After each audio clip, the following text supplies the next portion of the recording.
Hi hello good morning friends. ನಾನು ಒಂದು ಸತ್ಯದ ಅನುಭವವನ್ನು ಹೇಳ್ತಾ ಇದ್ದೀನಿ. ಏನು ಅಂತಂದರೆ ನೋಡಿ, ಒಂದು ಏನಂದರೆ ಪೊಲೀಸ್ ಸ್ಟೇಷನಲ್ಲಿ ಇವಾಗ ಒಬ್ಬರು ಪೊಲೀಸರು ನಿಮ್ಮನ್ನು ಕರೀತಾರೆ. ಕರೆದ್ಬಿಟ್ಟು ನಿಮ್ಮ ಮೇಲೆ ಸುಳ್ಳು FIR ಮಾಡ್ತಾರೆ. ಸುಳ್ಳು FIR ಮಾಡಿದ ತಕ್ಷಣ ನೀವೇನು ಮಾಡಬೇಕು, ಆ ವ್ಯಕ್ತಿ ನಿಮ್ಮನ್ನು ಅಗೇನೆಸ್ಟಾಗಿ ಮಾಡಿರ್ತಾನೆ. ಯಾವ ಥರ ಅಂತಂದರೆ, ನಿಮ್ಮನ್ನು ಬೇಕು ಅಂತಲೇ ನಿಮ್ಮನ್ನು ಏನಂದ್ರೆ ಅರೆಸ್ಟ್ ಮಾಡಿಸ್ಬೇಕು. ನಿಮ್ಮಲ್ಲಿರೋ ಡಾಕ್ಯುಮೆಂಟ್ಸ್ಗಳು ಏನೇ ಆಗಿರಲಿ ಅವನ್ನ ನಾಶಪಡಿಸೋಕ್ಕೆ ನಿಮ್ಮನ್ನು ಕಷ್ಟಪಟ್ಟು ಏನು ಮಾಡ್ತಾರೆ ಅಂದರೆ ಸುಳ್ಳು ಕೇಸು ಹಾಕ್ತಾರೆ. ಆವಾಗ ನೀವೇನು ಮಾಡಬೇಕಂದ್ರೆ, ಪೊಲೀಸರು ಕರೀತಾರೆ ನಿಮ್ಮನ್ನು, ನೀವು ಹೋಗ್ಬೋದು. ಹೋದರೆ ನೀವೇನು ಮಾಡ್ಬೋದು ಅಂತ ಹೇಳಿದರೆ ನಾನು ನೋಡಿ ಒಂದು ಮಾತು ಹೇಳ್ತೀನಿ. ನೀವು ಫಸ್ಟು ನಿಮ್ಮ ಪರಿಚಯ ಇರುವ ಲಾಯರ್ಗೆ ಯಾರಿಗಾದರೂ ಕಾಂಟ್ಯಾಕ್ಟ್ ಮಾಡಿ, ಇಲ್ಲ ಕರೆ ಮಾಡಿ, ಕಾಲ್ ಮಾಡಿ, ತಕ್ಷಣವೇ ಕಾಲ್ ಮಾಡಿ. ಇಲ್ಲ ಸರ್ ಹಿಂಗೆ ನನ್ನ ಮೇಲೆ ಸುಳ್ಳು FIR ಹಾಕಿದ್ದಾರೆ, ನಾನು ಏನು ಮಾಡಬೇಕು ಅಂತ ಅವ್ರ ಹತ್ರ ಕೇಳಿ. ಅವರು ಹೇಳ್ತಾರೆ, ಇದು ಫಾಲ್ಸ್ ಕ್ರಿಮಿನಲ್ ಆಗಿದ್ದರೆ ಏನು ಮಾಡ್ತಾರೆ ಅಂದರೆ ತಕ್ಷಣ ನಿಮಗೆ ಬೇಲ್ ತೊಗೊಳಕ್ಕೆ ಹೇಳ್ತಾರೆ. ಯಾಕಂದರೆ ಅಗೇನೆಸ್ಟ್ ಅಪೋಸಿಟ್ ಇರೋನು ಬೇಕು ಅಂತಲೇ ಉದ್ದೇಶಪೂರ್ವಕವಾಗಿ ಅದು ಸುಳ್ಳು ಸತ್ಯಾಸತ್ಯತೆಗಳು ಇಲ್ಲ ಅಂತಂದ್ರೆ ಸುಳ್ಳಿದ್ರೂ ಪೊಲೀಸರು ಅವ್ರ ಪರವಾಗಿ ಏನೂ ಮಾಡೋಕ್ಕಾಗಲ್ಲ. ಯಾಕಂದರೆ ಅವನು ವ್ಯಕ್ತಿ ಆ ಥರ ಇರ್ತಾನೆ ಅಂತಂದಾಗ ಏನೂ ಮಾಡೋಕ್ಕಾಗಲ್ಲ. ಆವಾಗ ಏನು ಮಾಡಬೇಕು ಅಂದರೆ, ನೀವು ಲಾಯರನ್ನು ಮೀಟ್ ಮಾಡಿಬಿಟ್ಟು ನೀವು ಕೋರ್ಟ್ ಥ್ರೂ ಒಂದು ಏನು ಅಂತಂದರೆ ಬೇಲ್ ಅರ್ಜಿ ಮಾಡ್ಕೊಂಡ್ಬಿಟ್ಟು ಬೇಲು ತೊಗೋಬೇಕಾಗುತ್ತೆ. ಅದಕ್ಕೆಲ್ಲ ಸುಮ್ಮನೆ ಆಗಲ್ಲ. ಒಬ್ಬರು ಪಾಣಿ ಬೇಕಾಗುತ್ತೆ. ಏನು ಅಂದರೆ ಪಾಣಿ ಅಂತಂದರೆ ಸುಮ್ಮನೆ ಅಲ್ಲ, ಯಾರ್ದಾದ್ರೂ ಹೊಲ ಮನೆ ಪಾಪ ಅಡವಿಟ್ಟು ನಿಮಗೆ ಬೇಲ್ ಕೊಡಿಸ್ಬೇಕಾಗಿರುತ್ತೆ. ಏನಾದರೂ ನೀವು ಕೋರ್ಟಿಗೆ ಅಟೆಂಡ್ ಆಗಿಲ್ಲ ಅಂದರೆ ಏನು ನಿಮಗೆ ಬೇಲ್ ಕೊಟ್ಟಿರ್ತಾರೆ ಅವ್ರದ್ದು ಆಸ್ತಿನ ಮುಟ್ಟುಗೋಲು ಹಾಕ್ತಾರೆ. ಅದು ಸತ್ಯಾಸತ್ಯತೆಗಳು ನಿಮಗೆ ಗೊತ್ತಿರಬೇಕು.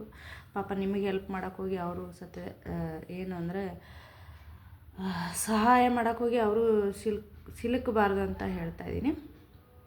ಹಾಗೆಯೇ ವ್ಯಕ್ತಿ ನಿಜವಾಗಿಯೂ ಇದಾದಾಗ ಆಮೇಲೆ ಏನು ಮಾಡ್ತಾರೆ ಅಂದರೆ, ಆಯಿತು ಕೋರ್ಟ್ ಬೇಲೆಲ್ಲ ಆಯಿತು. ಆ ಪರ್ಸನ್ ಏನು ಮಾಡ್ತಾನೆ ಅಂದರೆ, ಈ ಪರ್ಸನ್ ಕೋರ್ಟ್ ಬೇಲ್ ತೊಗೊಂಡ್ಬಿಟ್ನಲ್ಲ, ಇವ್ನಿಗೆ ಏನು ಮಾಡಬೇಕು ಅಂತ ಕೋರ್ಟಿಗೆ ಏನು ಮಾಡ್ತಾನೆ, ಇಲ್ಲ ನನ್ನ ಹಾಗೆ ಒಂದು ಫೇಸ್ಬುಕ್ಕು ಇನ್ಸ್ಟಾಗ್ರಾಮು ಸುಮ್ಮನೆ ಅವನಿಗೆ ಬೇಕಾದಂಥ ಒಂದು ಇದನ್ನು ಮಾಡಿರ್ತಾನೆ, ಉತ್ಪತ್ತಿ ಮಾಡಿರ್ತಾನೆ.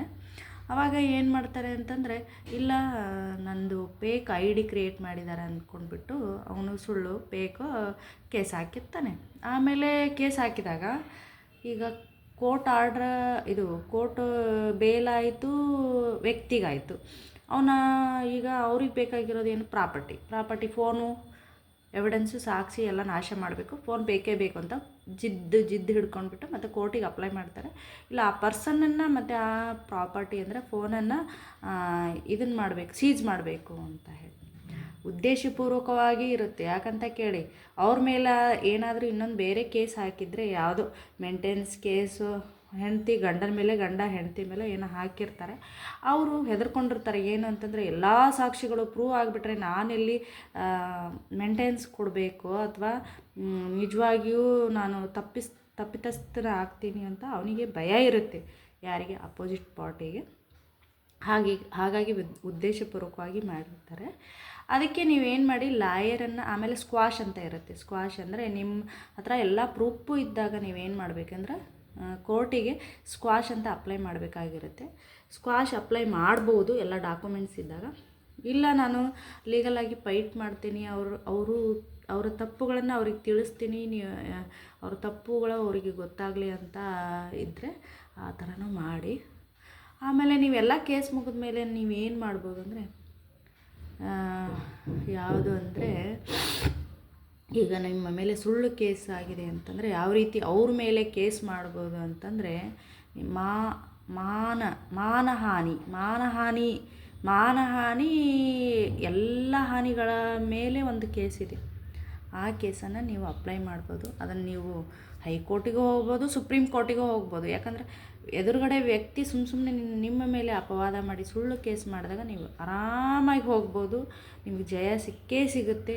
ಫಸ್ಟು ಒಂದು ಏನು ಅಂತಂದರೆ, ಕೇಸ್ ಆದ ತಕ್ಷಣ, ಕ್ರಿಮಿನಲ್ ಕೇಸ್ ಆದ ತಕ್ಷಣ ಬೇಲ್ ತೊಗೊಳ್ಳಿ, ನೆಕ್ಸ್ಟು ಸ್ಕ್ವಾಶಿಗೆ ಹಾಕಿ, ಇಲ್ಲಾಂದರೆ ಲೀಗಲ್ಲಾಗಿ ಫೈಟ್ ಮಾಡಿ, ಎಲ್ಲ ಡಾಕ್ಯುಮೆಂಟ್ಸ್ಗಳನ್ನು ಕಾಪಾಡಿಕೊಂಡು ಫೈಟ್ ಮಾಡಿ. ಇಷ್ಟೇ ಉದ್ದೇಶ ಅಂತ ಹೇಳ್ತಾ ಥ್ಯಾಂಕ್ ಯು. ನನ್ನ ಯೂಟ್ಯೂಬ್ ಲೈಕ್ ಆಗಿದ್ದರೆ ಲೈಕ್ ಮಾಡಿ, ಶೇರ್ ಮಾಡಿ, ಸಬ್ಸ್ಕ್ರೈಬ್ ಮಾಡಿ. ಧನ್ಯವಾದಗಳು. ಸಾವಿತ್ರಿ ಇನಾಮತಿ ಕವಿತ್ರಿ ಅಂತ ಯಾಕೆ ಹೇಳ್ತೀನಿ ಅಂದರೆ, ನಾನು ಕವಿ ಆಗಿರೋದ್ರಿಂದ ನಾನು ಪುಸ್ತಕ ಬರಿತಾ ಇದ್ದೀನಿ, ಇನ್ನೂ ಪ್ರಿಂಟ್ ಆಗಿಲ್ಲ, ಎಲ್ಲ ಕಡೆ ಓಡಾಡ್ತಾ ಇರ್ತೀನಿ ಕವಿಗೋಷ್ಠಿಗೆ. ಹಾಗಾಗಿನೇ ನಾನು ಕವಿತ್ರಿ ಅಂತ ಹೇಳ್ತೀನಿ. ಧನ್ಯವಾದಗಳು.